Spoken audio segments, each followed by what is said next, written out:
It's the most wonderful time of the year. That's right, Halloween is upon us once more, and it's the perfect time to spend the month indulging in horror movie marathons with a cozy blanket and a hot bovril. Just don't burn yourself when the jump scares come around. With that in mind, let's take a closer look at some of the most iconic theme songs and soundtracks from the horror genre. Please note that in the interest of fairness to people not named John Carpenter, we will only be featuring artists a maximum of once each. Let's get into it. Halloween. Oh hi John, fancy seeing you here. What kind of self-respecting horror soundtrack list would be complete without John Carpenter's name on it?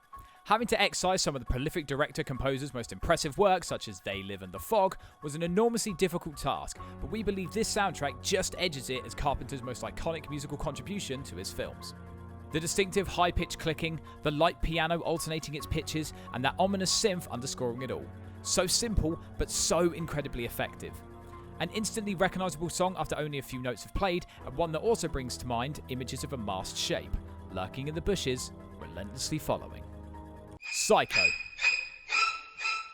Much like John Carpenter, this list could easily have been littered with the works of Alfred Hitchcock, another incredibly prolific director of the genre, and one of the most influential directors ever. Instead, we chose what has come to be his most iconic scene. The psycho of the film, Norman Bates, is a mother boy that makes Buster Bluth look like he has a healthy relationship with his mother Lucille, and during one of the most memorable shower scenes in cinema, we are treated to those famous screeching pitched violins as poor Marion is stabbed to death.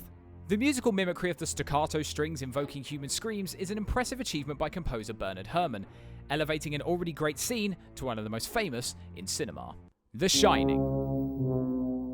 Unless your name is Stephen King, he hates it, there's a good chance you already love everything about this film, and its musical score is no exception. Perfectly capturing the isolated chilly setting of the Overlook Hotel with its distinctive slow burst of the tuba before ramping up the dread levels with a confusing set of digitized screams. The tuba section is actually borrowed from Berlioz's Symphonie Fantastique, and it lent a grand opulence to contrast the decaying setting of the hotel. The Exorcist. Unlike the other entries featured here, this film's theme was not composed specifically for the movie.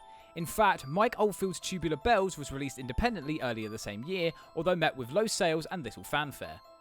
Yet, after director William Friedkin opted not to go with his original score, he was fortunate enough to be gifted a free copy of Tubular Bells by a record label executive. He played it later that day, and the rest, as they say, is history. It is hard to imagine The Exorcist without its accompanying theme, so interlinked are they in the psyche after so many years. But thankfully, our nightmares of projectile vomit and rotating heads will forever be accompanied by the astonishing composition of Mike Oldfield. Little Shop of Horrors. Mind your manners! More so than any of the other entries on this list, picking just one song from this movie is incredibly challenging. Featuring a wonderful array of soul-tinged Roger Corman musical classics, amidst the carnage of an alien plant race attempting to get their own way, this is definitely the most fun of the entries here. With an astonishing array of vocal talent including Ellen Greene, the legendary Levi Stubbs, and Rick Moranis, there's something for all tastes, and it might even make a musical fan out of you. We opted for Oscar-nominated Mean Green Mother from Outer Space, which features during one of the pivotal scenes of the film, where the hapless but lovable lead, played by Moranis, realises just how hopeless his situation is with his new foliage-based friend. The Addams Family. They're creepy and they're kooky, mysterious and spooky. Yes, everybody's favourite dysfunctional gothic family simply had to feature.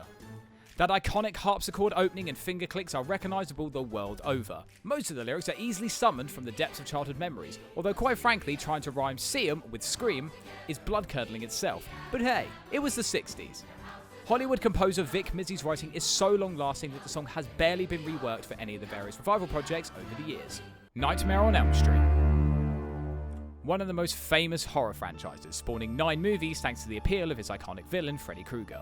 With his fedora, stripy jumper and clawed gloves, this wisecracking predator has left his mark on generations of moviegoers. So it is only fitting that he have a theme that matches his slumbering menace, and Charles Bernstein's theme does exactly that, flitting between sustained synths and occasional drum bursts before invoking nursery rhyme motifs as it progresses. Whatever you do, don't fall asleep. Suspiria. Dario Argento's colourful ballet-based gore fest is about as distinctive a film as you can imagine, no matter the genre. Wanting a musical score capable of matching the lively and malicious themes, he settled on Italian prog rock band Goblin. Unusually for the industry, the score was completed before any of the film had even commenced shooting, allowing the director greater control over how he could best utilise the various elements of the band's writing. With inspirations drawn from folk and Celtic music, plus making liberal use of prog mainstay of the time, a Moog synthesizer, Goblin had no problem creating a daring soundtrack equally bewildering in parts as it is terror-inducing in others. Jaws. Perhaps not the most conventional choice of horror film, but its impact was profound as a generation of young adults instantly became more hesitant of nighttime swimming.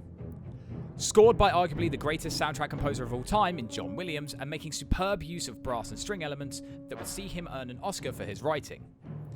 Williams himself described the main theme as grinding away at you, just as a shark would do. Instinctual, relentless, unstoppable, and it has gone on to become a template for movie scorers looking to create suspense. The Thing. Most of you are probably reading this saying, "Hey, you guys lied to us. You specifically said no more than one entry per person." Which is why we proudly present this Ennio Morricone soundtrack to a John Carpenter film, one of the rare occasions on which John entrusted someone else to score his movie. While being most well known for his contributions to the score of spaghetti westerns, Morricone was also a dab hand at scoring horror movies. The theme perfectly sets the tone for this tale of suspicion with its brooding sub-zero atmosphere. MacReady sus. Sinister.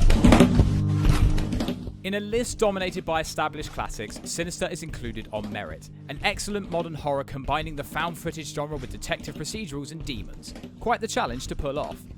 Where the film excels is its pacing, never racing along but instead feeling like a relentless hike of grueling proportions. After enduring the film itself, the end credits theme manages one final flourish, not allowing the viewer to feel alleviated of their anxiety, but instead ramping it up with a masterful combination of cascading slow clicks that mimic the home movie projectors featured throughout, and muffled childlike voices in the background. Horrifying. And that's your lot. Hopefully you managed to make it this far without suffering too many anxiety attacks.